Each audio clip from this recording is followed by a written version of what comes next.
예수는 그리스도 모든 죄를 사했네. 예수는 그리스도 그가 거짓 거꾸네. 예수는 그리스도 왕이 되신 주 그리스도.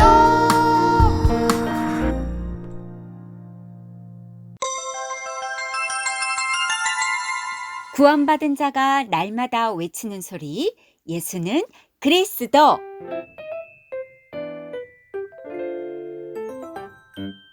그때 세례 요한이 이르러 유대 광야에서 전파하여 말하되 회개하라 천국이 가까웠느니라 하였으니 그는 선지자 이사야를 통하여 말씀하신 자라 일렀으되 광야에 외치는 자의 소리가 있어 이르되 너희는 주의 길을 준비하라 그가 오실 길을 곧게 하라 하였느니라. 이 요한은 낙타 털옷을 입고 허리에 가죽띠를 띠고 음식은 메뚜기와 석청이었더라. 마태복음 3장 1절에서 4절 말씀. 아멘. 오늘은 우리 옛사랑교회 유치부 구루터기들에게 구약시대 마지막 선지자 세례 요한에 대한 이야기를 들려줄 거예요. 유대 땅 헤롯 왕 때에 제사장 사가랴와 그의 아내 엘리사벳은 창세기 3장 15절 하나님의 언약을 붙잡고 하나님의 말씀을 잘 지키며 살았어요. 하지만 그 두 사람에게는 아기가 없었어요. 우리에게도 아기가 있었으면 좋을 텐데 사가랴와 엘리사벳은 아기가 없어서 슬펐어요. 어느 날 사가랴가 하나님의 성전에 들어가 향을 피우며 제사장의 직무를 행하고 있을 때였어요. 한 천사가 그에게 나타나 향단 오른쪽에 서 있는 거예요. 사가랴가 천사를 보고 깜짝 놀라며 무서워했어요. 천사가 그에게 말했어요. 놀라지 마세요.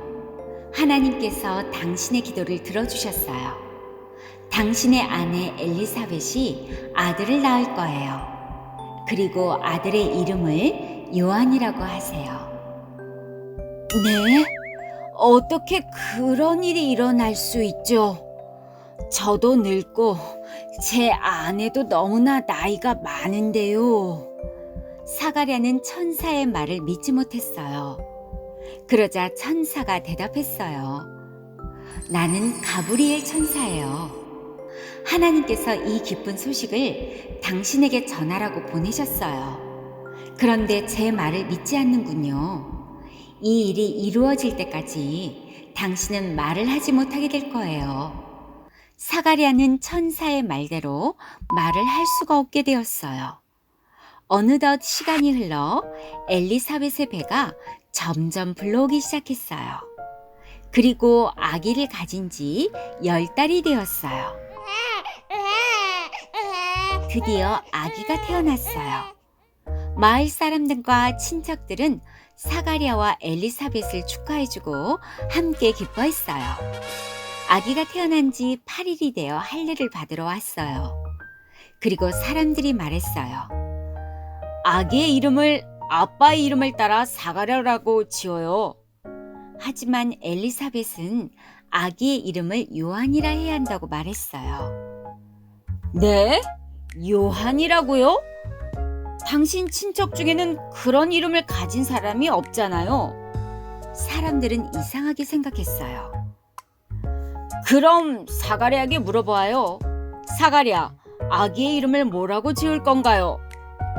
사가랴는 천사가 알려준 대로 아들의 이름을 서판에다 요한이라고 적었어요. 그러자 놀라운 일이 일어났어요. 그동안 말을 할 수 없었던 사가랴의 혀가 풀리며 요한이라고 말을 하기 시작한 거예요. 함께 있던 사람들은 깜짝 놀랐어요. 사가랴는 성령의 충만함을 받아 하나님의 말씀을 전했어요. 그리고 아기 요한에게도 말했어요. 요한아, 너는 이 땅에 우리의 구원자로 오실 창세기 3장 15절 여자의 우선 메시아 예수 그리스도 그 이름을 전달하고 그리스도의 길을 먼저 준비하는 사람이 될 거란다. 이제 아기 요한도 쑥쑥 자라나 어느덧 어른이 되었어요. 그리고 요단강 근처에 있는 광야에서 살았어요. 광야는 사막처럼 풀도 없고 돌멩이만 있고 나무도 거의 없는 아주 살기 힘든 곳이에요.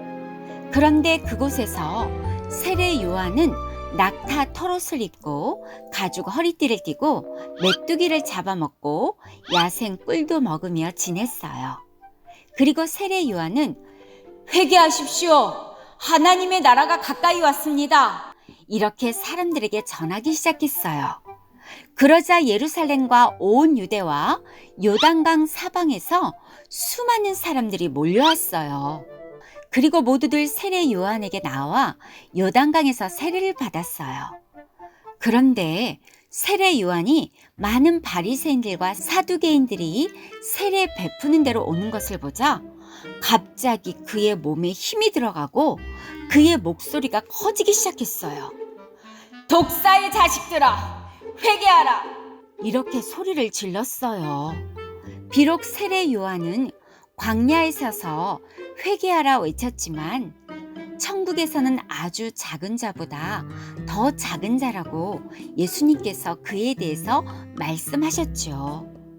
하나님은 왜 그렇게 말씀하셨나요? 세례 요한처럼 천국은 바른 소리 잘한다고 해서 가는 데가 아니에요. 또한 하나님은 남의 잘못을 지적하고 바른 말을 외친다고 해서 좋아하는 게 아니에요. 그래서 우리는 하나님이 중요하게 생각하시는 것부터 실천해야 해요. 먼저 예수 그리스도를 영접하여 구원받은 하나님의 자녀로 살아야 해요. 날마다 구원받은 하나님의 자녀로 살도록 당당하게 외쳐야 해요. 예수는 그리스도, 나는 하나님의 자녀, 모든 문제 끝, 마귀야 가라, 성령 충만. 창세기 3장 사건을 통해 하나님을 떠난 우리 몸에 창세기 3장 15절 여자의 우선 메시아 그리스도의 영이 없으면 인간의 근본 문제가 해결되지 않아요. 그럼 인간의 근본 문제란 무엇인가요? 하나님의 형상대로 지음받아 영적인 존재로 태어난 사람이 그만 뱀속에 들어간 사단의 거짓말에 속아 하나님의 말씀을 떠나게 되었어요. 그래서 죄의 권세, 사망 권세, 주요 권세 잡은 자, 곧 요한복음 8장 44절 너희는 너희 아빠 마귀의 씨 원죄를 갖고 태어난 것이에요. 이제는 마귀가 나를 지배하게 되어 마귀의 욕심대로 나도 욕심을 따라 살게 된 거죠. 더구나 사람 몸속에는 하나님의 진리, 창세기 3장 15절 여자 우선 메시아 예수 그리스도를 닮지 않고 살려는 거짓말쟁이가 되어버렸어요. 그래서 근본 문제가 해결되지 않으면 나에게 저주와 재앙과 멸망이 찾아와요.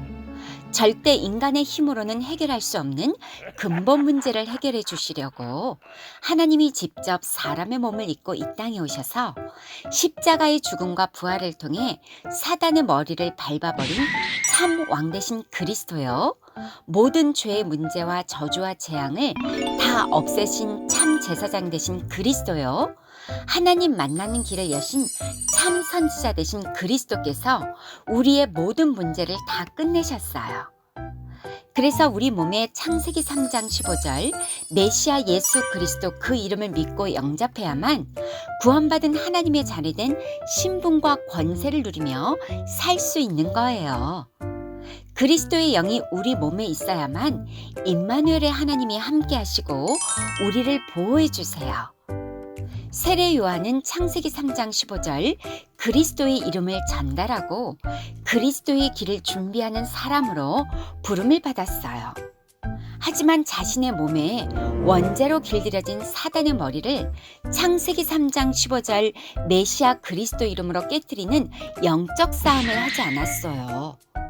그래서 그는 광야에 서서 회개하라 외쳤지만 마귀의 심부름하며 살던 옛사람을 그리스도의 능력을 힘입어 바꾸지 않아 영으로는 구원을 받았지만 자신의 육체를 사단에게 내어주고 말았던 것이에요.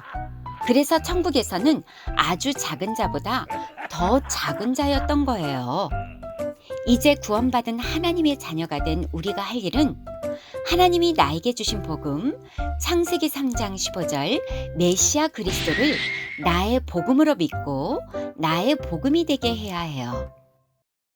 그래서 반드시 내 몸에 창세기 3장 15절 메시아 그리스도 이름으로 마귀의 일을 무너뜨리며 세상과 사단을 이기는 영적 싸움하는 제자가 되어야 해요. 창세기 3장 15절 사단의 머리를 밟아버린 예수 그리스도 그 이름의 능력을 믿지 못하고 내 몸에 전달하지 못하게 방해하는 사단아, 예수 그리스도의 이름으로 내 몸에서 떠나가라. 그러면 내 안에서 놀라운 변화가 시작되는 거예요. 그래서 전 세계 237 나라에 사단에게 묶여 고통받는 사람들에게 가장 힘있고 멋지게 그리스도를 전달하여 모든 영혼을 살리는 영적 썸시 되길 축복합니다. 전능하신 하나님을 떠나 죄 가운데 빠져 사단에게 묶인 인간의 근본 문제를 해결하신 창세기 3장 15절 메시아 예수 그리스도를 영접하여 그리스도의 이름을 가진 하나님의 자녀로 축복하시니 감사합니다. 날마다 예수는 그리스도, 나는 하나님의 자녀, 모든 문제 끝, 마귀야 가라, 성령 충만을 외치며 내 안에 하나님의 나라를 누리면서 전 세계 237 나라를 향해 당당하게 행진하는 멋진 영적 썸밋이 되게 해주세요. 예수 그리스도 이름으로 기도합니다. 아멘.